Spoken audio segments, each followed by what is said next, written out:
I think because I've always been interested in vibration. Uh, I studied in Germany, actually, what they call bioresonance. And the study in bioresonance uses Oriental medicine as sort of the foundation.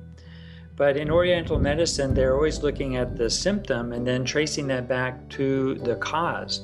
What is the root dysfunction that is happening? And again, on an energetic level. And so I started to see the body as frequencies. And so, for example, the kidney has a different vibration than the liver. Mm-hmm. And so I was always looking at the body as almost like an orchestra.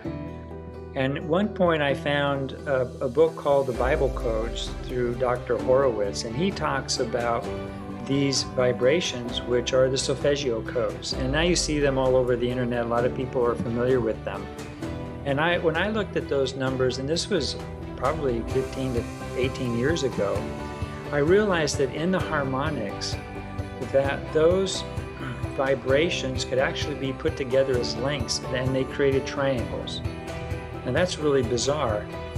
If you're familiar with cymatics is the study of sound, and you see in sound also how vibration gives rise to geometry. And so I was looking at these vibrations, these harmonics of these tones, and I realized at some point that the triangles were coming together to create Metatron's cube.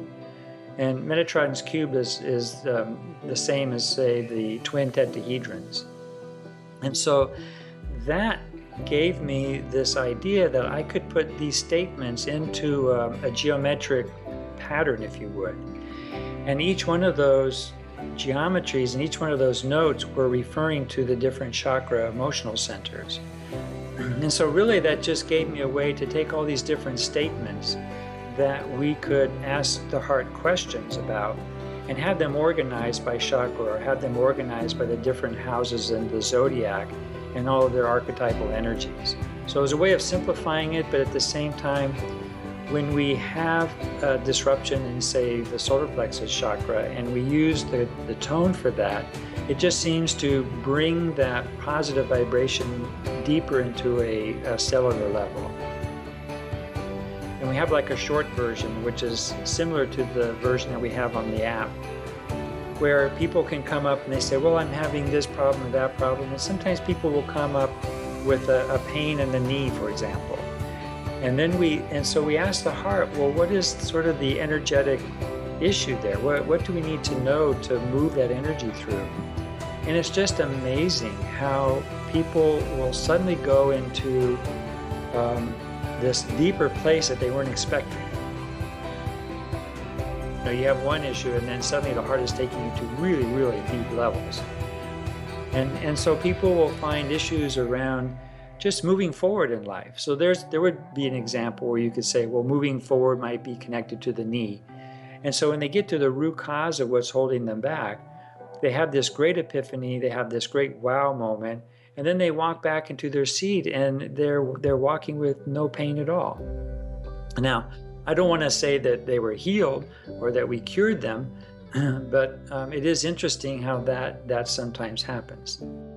I mean, I just had a session just over the weekend with a family, and one of the family members wanted to do a session around an ancestral trauma, that they felt that there was something may have happened in the past that they're holding on to in the present moment.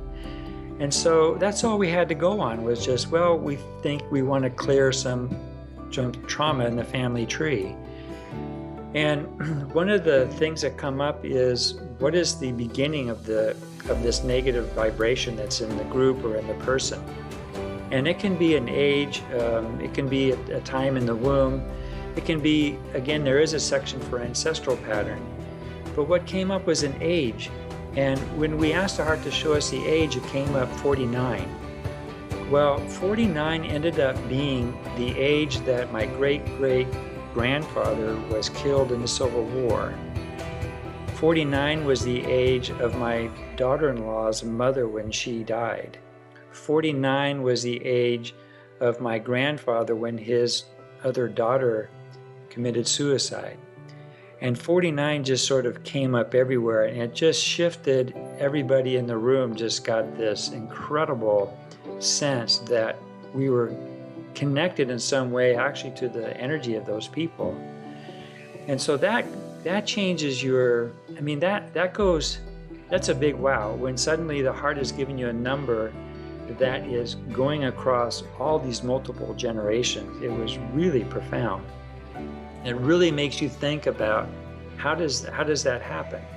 I mean, what how does the heart know all that? And to be able to bring that up and to, for the first time, people felt like they were integrating these events in the past. And at the end of it, there were people in the room that had years of feeling a sense of anxiety. And at the end of the session, it just absolutely went away. It was like there's this whole shift in just the energy dynamics within the family group.